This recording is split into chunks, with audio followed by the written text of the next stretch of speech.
जय हिंद दोस्तों, Vande Mataram. PNB national bank जो था उसमें जो धोखाधड़ी हुई थी करीब 13,500 करोड़ की, उसका जो मुख्य आरोपी है मेहुल चोकसी, उसके बारे में खबर ये आई थी कि भाई वो काफ़ी लंबे समय से वेस्ट इंडीज़ में इधर से उधर भगता फिर रहा है और वहाँ से भारत सरकार उसको वापस भी नहीं ला पा रही है। इसके पीछे कई लोगों ने कई सारे तर्क दिए कि भाई इसलिए नहीं आ पा रही है, उसलिए नहीं आ पा रही है, लेकिन आखिर में कोई भी इस बारे में फैसला नहीं बता पाया कि आखिर क्या ऐसा हो रहा है कि मेहुल चोकसी को भारत नहीं लाया जा रहा। दरअसल जब भ्रष्टाचार सर पर चढ़ के बोलता है तभी इस तरह की चीज़ें होती हैं, और जहां पर इस समय मेहुल चोकसी छुप कर बैठा है वहां पर भ्रष्टाचार चरम पर है। इसीलिए मेहुल चोकसी भारत नहीं लाया जा पा रहा है। पंजाब नेशनल बैंक से 13,500 करोड़ रुपए की धोखाधड़ी करने वाला हीरा कारोबारी मेहुल चोकसी कैरिबियाई द्वीप डोमिनिकन रिपब्लिक में अवैध प्रवेश के मामले में बरी होने के बाद एंटीगुआ पहुंच गया है। उसके एंटीगुआ पहुंचने पर वहां के प्रधानमंत्री गैस्टन ब्राउनी ने अपनी चुप्पी तोड़ते हुए कहा, यदि चोकसी एंटीगुआ बारबुडा का नागरिक नहीं होगा तो उसकी सरकार चोकसी को भारत भेजने में समय बर्बाद नहीं करती। एंटीगुआ की एजेंसियों के सूत्रों के अनुसार चोकसी ने एंटीगुआ बारबुडा के मुख्य विपक्षी दल के साथ डील की, उसे चुनाव अभियान में फंडिंग की, बदले में विपक्ष ने उसे सुरक्षा का वादा किया।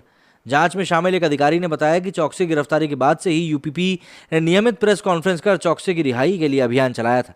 विपक्षी पार्टी यूपीपी ने सरकार से बार बार मांग करी कि चोकसी ने बड़ा निवेश कर एंटीगुआ की नागरिकता ली है, लिहाजा उसे रिहा किया जाना चाहिए और किसी भी सूरत में भारत न भेजा जाए। उल्लेखनीय है कि बीते दिनों डोमिनिकन कोर्ट ने चोकसी की इस दलील को मान लिया कि उसे अगवा कर एंटीगुआ से डोमिनिक लाया गया है। इसके बाद कोर्ट ने उसे बरी कर दिया। कानून प्रवर्तन विभाग से जुड़े एक वरिष्ठ अधिकारी ने बताया कि चोकसी ने चुनाव में विपक्षी दल को फंडिंग की थी।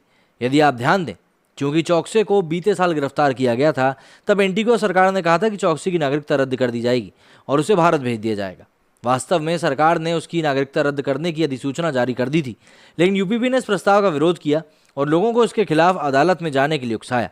चोकसी के अपहरण के बाद एंटीगुआ में अधिकारियों का कहना है कि उसे भारत ले जाने के प्रयास के तहत भारतीय एजेंट्स उसे अगवा कर डोमिनिकन ले गए थे, लेकिन उसके भारत प्रत्यर्पण से पहले ही चोकसी के वकीलों ने केस दर्ज कर दिया और इस तरह योजना धराशायी हो गई। एंटीगुआ के अधिकारियों के अनुसार बीते साल 23 मई की शाम को एक अपार्टमेंट से चोकसी को अगवा कर लिया गया था, जहां वो एक दोस्त बारबरा जराविकी के साथ मिलने गया था। यहां से उसे बोट के जरिए डोमिनिकन लाया गया, जहां पुलिस उसे गिरफ्तार करने की प्रतीक्षा कर रही थी।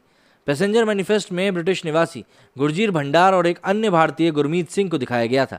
एक अधिकारी ने कहा कि चोकसी को डोमिनिका के एयरपोर्ट से कुछ ही मिनटों के भीतर एक बिजनेस जेट में होना चाहिए था, लेकिन मामला दर्ज होने और उसकी गिरफ्तारी के बाद मामले को बंदी प्रतीक्षाकरण मामले में भेज दिया गया। इसके बाद एंटीगुआ के पीएम गैस्टन ब्राउन ने भी विपक्ष को घेरते हुए दावा किया था कि चोकसी के नए वकील व यूपीपी के सदस्य जस्टिन साइमन चोकसी और पार्टी के बीच की कड़ी है। इसलिए विपक्ष चाहता है कि चोकसी एंटीगुआ में ही रहे, जहां वो संवैधानिक संरक्षण के पीछे महफूज रहेगा। चोकसी के रिहा होने के बाद विपक्ष चोकसी के अपहरण को लेकर सरकार को घेर रहे हैं। यूपीपी के नेता हेराल्ड लोवेल ने कहा कि सरकार को पूरे मामले को जनता के सामने लाया जाना चाहिए। विपक्ष के दबाव के बाद पीएम ब्राउन भी बैकफुट पर नजर आ रहे हैं। उन्होंने कहा कि उनकी सरकार ने चोकसी के अगवा होने में कोई मदद नहीं करी।